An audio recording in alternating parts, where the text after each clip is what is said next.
Hello, everyone. Thank you for tuning in for today's special live event. Let's talk about podcasting. My name is Maria, and I am LitWorld's program coordinator. LitWorld, of course, is a nonprofit that partners with organizations around the world to deliver literacy-based programming that focuses on empowerment and social emotional development. We value the importance of everyone's story and center our programs around storytelling. And today, LitWorld is super excited to introduce and connect Literary Safari, an independent children's media studio and the creator of the popular and innovative new Story Seeds podcast, which matches kids and their story ideas with beloved and acclaimed authors who turn their story seeds into original short stories. Now, I'd like to welcome and introduce Anjali, Literary Safari's lead creative producer. Hi, Maria. How are you today? Good. How are you? I'm good. I'm so happy to connect to you today. Welcome. Same here. So let's talk a little bit about Literary Safari, Story Seeds, podcasting. Do you mind telling us a little bit about what are podcasts and why did you guys decide to do the Story Seeds podcast? Yeah, sure. So a podcast is basically like TV, but for your ears. At our studio, we like to describe it like sitting around a campfire and hearing stories, but only you get to take that experience with you wherever you go. And there's like shows of all sorts of podcasts. Like you can listen to the news, you can listen to the latest in sports, you can listen to politics debates, you can listen to shows that teach you how to cook, how to dive in film history. There's great story times, and there's also great narrative programming that kind of models an episodic structure, like you're watching your favorite show on Netflix and you can tune in every week and get a new episode. So there's really something for everyone. And I think podcasts are a great tool because they're so accessible. You can listen on your computer, you can listen on your phone. It doesn't require a ton of data to stream, so you can just download it and take it wherever you go. And they're also great literacy tools. Listening to audio helps you become a better reader, helps you become a better writer, and therefore a better communicator. And I think with Story Seeds, there is a little bit of both. Two things happening there. There's a connection that we are drawing to how to make and think of creative thinking and creative storytelling, and then we join that with the story time. So like when a kid provides their idea, our show goes behind the scenes and gets into the brainstorming process between the author and the kid, and then you get to see what comes out of this by listening to the story. Absolutely. Yeah, I love that. And I know you guys have so many terrific episodes, right, that follow the author and the child through the entire process, then culminating with this short story. Yes. Like Veera and Willa coming up soon. Yeah, like they're a super great episode, definitely. Yeah. Anjali, so if somebody wanted to kind of get into podcasting and maybe start their own podcast at home, or they were thinking about that, what are some first steps that they could think about? Yeah, so I think the one thing I've learned in all of this is that you should just get started, no matter like where you just are. Go for it. Yeah. Just go for it. And it's really easy to do that because our phones are actually, again, not only can we listen to podcasts on them, but they're great recording devices. And the iPhone has a great voice memo app that you can record on, and it allows you to record in the WAV audio format, which gives you really good quality audio content. I recall when I was in school, I was given an assignment to produce a small piece of audio based on any topic that I wanted to. And I think the hardest thing for me was finding a topic. I was like, oh, I want to do something really cool and edgy. Yeah. And that didn't happen. I recall like just being in like sitting and getting stuck for such a long time, and met a friend for dinner like a couple of days before the project was due, and we were at a restaurant, and in the overhead, her favorite band came on, and she was like really gushing about how much she loved them, and she discovered them while she was studying abroad in Scotland. And I thought, you know what, I'm just going to record this conversation on my phone because I That's have so cool. been running out of ideas, and I'm just going to try to do something with this. And I was able to make something pretty cool from it. I think I recall adding like bagpipes into the soundscape. The band Okay. had nothing to do with bagpipes, but it connected to her experience of discovering them in Scotland. And then I pieced everything together, but it was entirely recorded on my phone. And then I used a program called Pro Tools, which was Okay. available at school, to edit it together. There's lots of editing softwares out there. Mhm. Adobe Audition, there's Hindenburg, and you can get a free trial and just play around.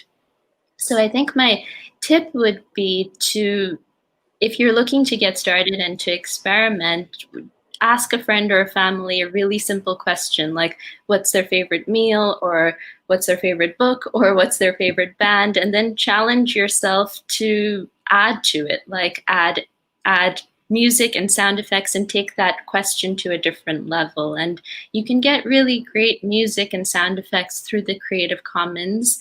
Um, I think what's really interesting about Mhm. podcasts is that there aren't any rules right now, really, and it's relatively I love inexpensive. that. Yeah.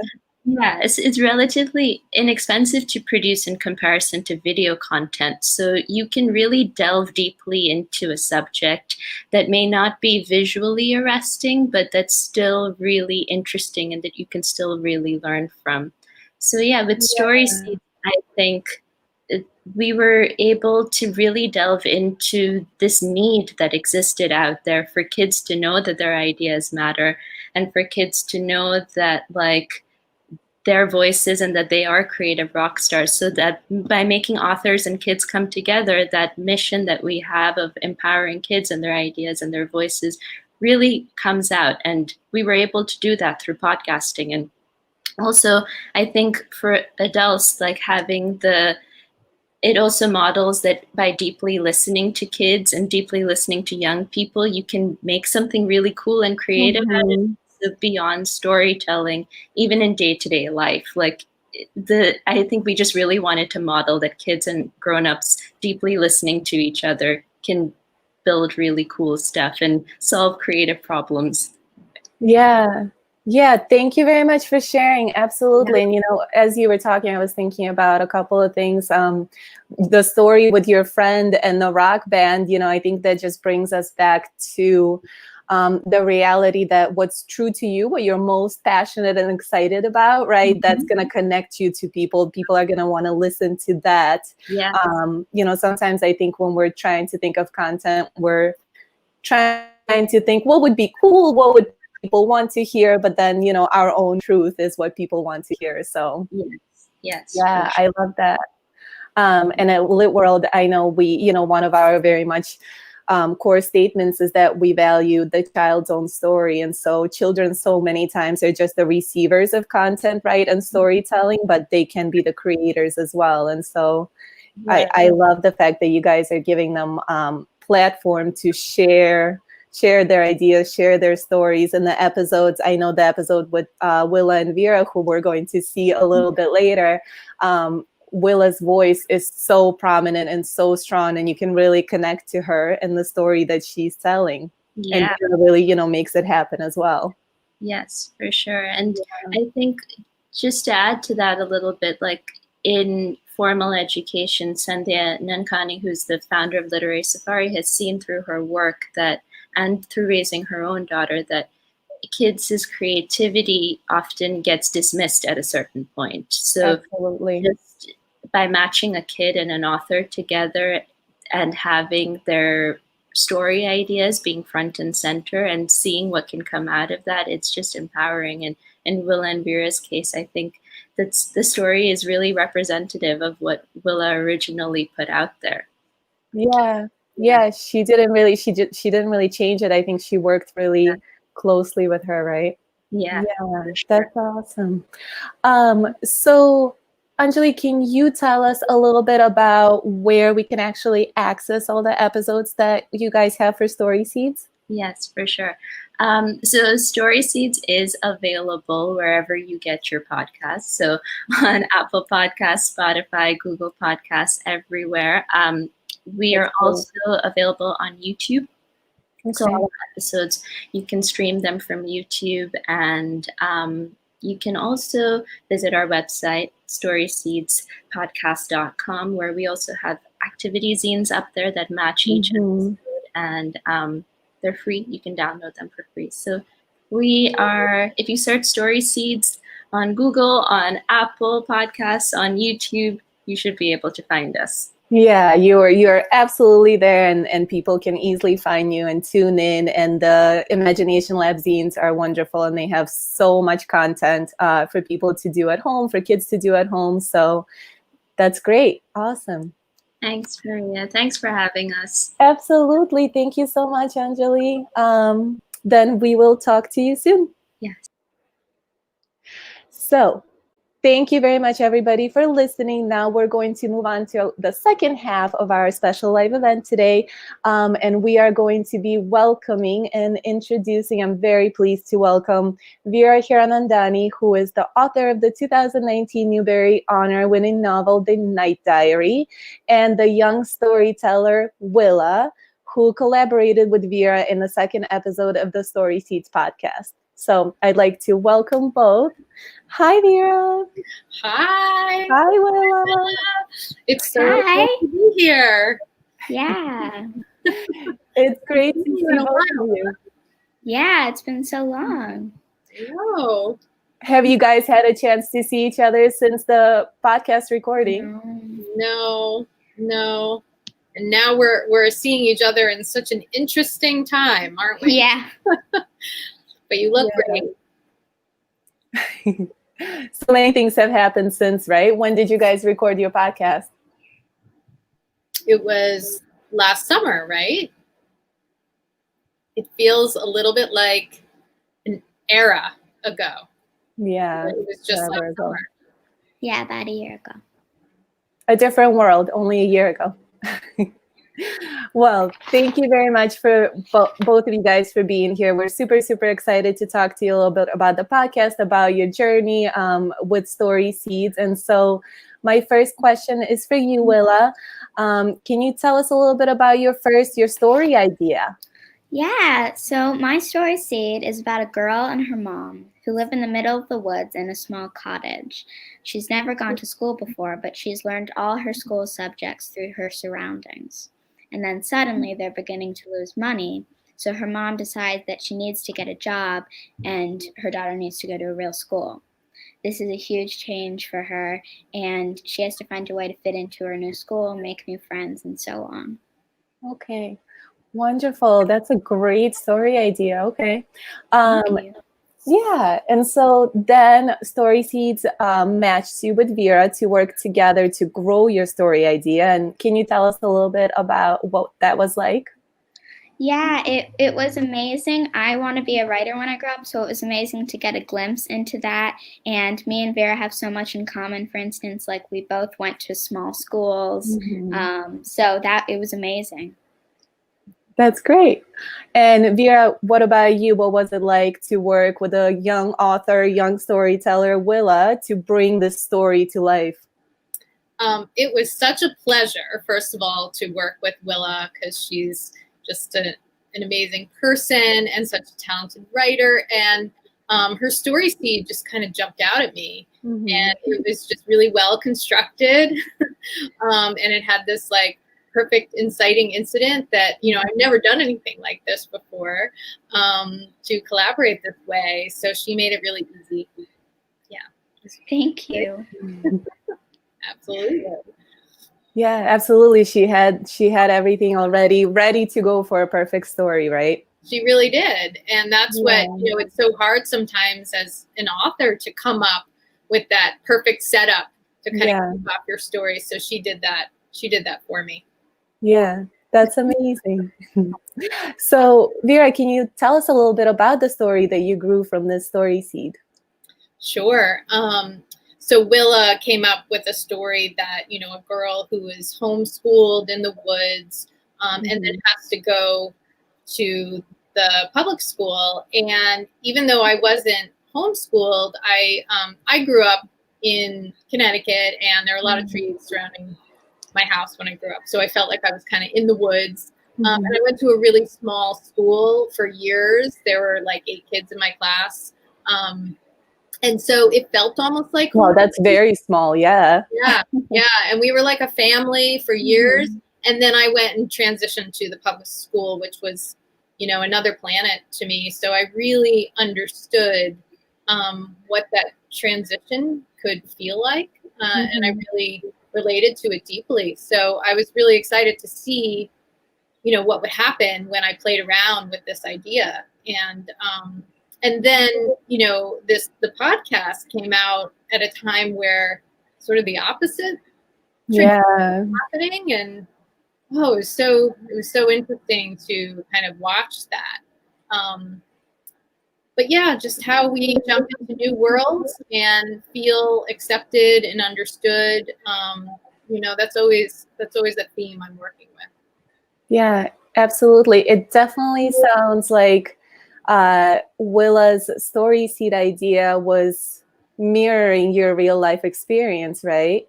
Yeah, going from that small school to, public school is a whole different, situation. Right. And, anytime you go to a new school, I think that you always confront kind of sort of where you've been, and then who you are, and then how you kind of come up against this new world. And for me, that was a difficult transition.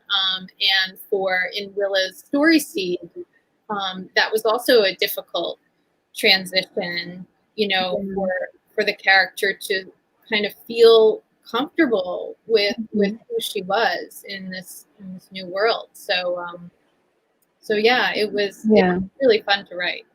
Yeah, absolutely. New beginnings can be really difficult for everybody, right? Yeah.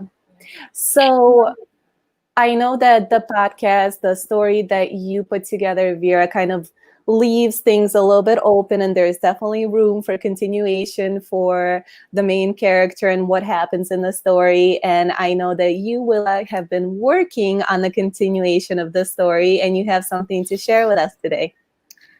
Yeah, so this is my continuation of our story Under the Maple Tree. Have you ever noticed how well you know your house or room? So well that you don't always notice it in real time. You just take it as a natural instinct. Like when it's 3 a.m. and your bed is cozy and you don't want to get out, but you aren't going to be able to sleep without a sip of water, and you walk around your dark house first to get a glass and then to fill it in the sink, but you know exactly the way and you don't bump into anything? That's the way Frida knew the forest. She knew every curve and bend, every leaf, every clump of moss. Part of the reason she knew it so well is the forest near her house was where she and Willa would explore. For instance, right near the big mulberry tree in the patch of Queen Anne's lace was where Willow always stopped to rest, making a little willow-shaped size hole in the ground. So it was a surprise to her, knowing Willa's favorite spots and had looked everywhere in the forest, that Rohan was the one who had spotted Willow in a part of town that she and her dog had rarely visited. Rohan's neighborhood was the fancy part of town. Not that it mattered where Willow was, it only mattered that she could find Willow, and Willow was safe. When she told Rohan, "We'll be right there," she was imagining she would call to her mom, and they'd jump in her mom's old clunky car. But as Frida flung her bedroom door open and yelled, "They saw him!" there was no response, and she remembered that this was one of the days her mom worked late.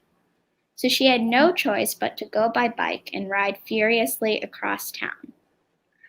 Without hardly noticing, Frida pedaled out of the woods into the small neighborhood she lived closest to, with its bakery that always smelled good and of cinnamon, the artsy bookstore, and the flower shop, always filled with whatever was blooming in the forest.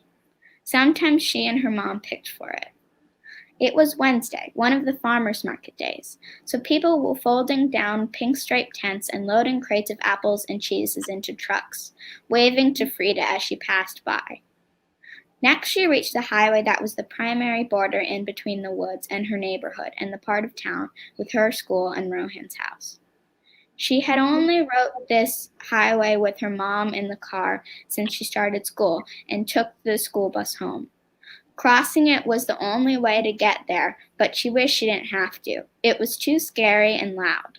Since mostly she and her mom stayed in the woods, she was not used to it and did not like it with its cars and constant honking and beeping. Too much commotion for Frida, who had grown up in a world where bird chirps and the tapping of maple trees were her honks. Then she reached Rohan's part of town, with boxes of pansies and large, white, identical houses in neat rows everywhere, with the house numbers being the only to differentiate them.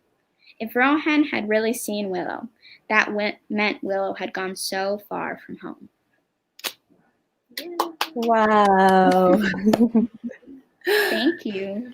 That was really amazing. Thank you so much for sharing. I know this is the first time that everybody gets to hear a little bit of the continuation, but you're definitely leaving us on a cliffhanger still. So I was hoping that I would find out, where the dog is, what's happening with Frida and Willow, but not yet. Yeah. Poor Willow. I want Frida to find Willow so badly. I know. Continue the story. It's so amazing how you can get so attached to characters and so eager to find the next part of it. Yes. Absolutely. Yeah, you're living through your characters, right? Right. You're feeling what they're feeling. Yeah. Well, absolutely. And thank you again so much, Willa, for sharing the beautiful continuation. I loved listening to it. I'm sure our listeners loved it as well. And as we're wrapping up, I'm wondering if both of you guys have any type of tips or anything to say to kids out there, young storytellers, authors who want to write their own stories. Well, I can start. Well, my tips are certainly to kind of follow your heart, and sort of the things that you think are maybe kind of strange about you or really specific to you that nobody else would understand are usually the things that will feel most universal to the reader. So as specific as you can be, like Willa was with describing the setting and kind of everything that Frida feels about her environment, and then her traveling and the town, and then Rohan's neighborhood, and all of those. I can just see it unfolding. I felt like I was there. Yeah. And then also, writing, you have control, and so you don't have to feel like you have to get it right the first time. That's what I love. I give myself that freedom. I know I'm going to revise it. I know I'm going to read it over. So I can just, put anything down, whatever's kind of coming to me at the moment, and not really worrying if it's good or bad.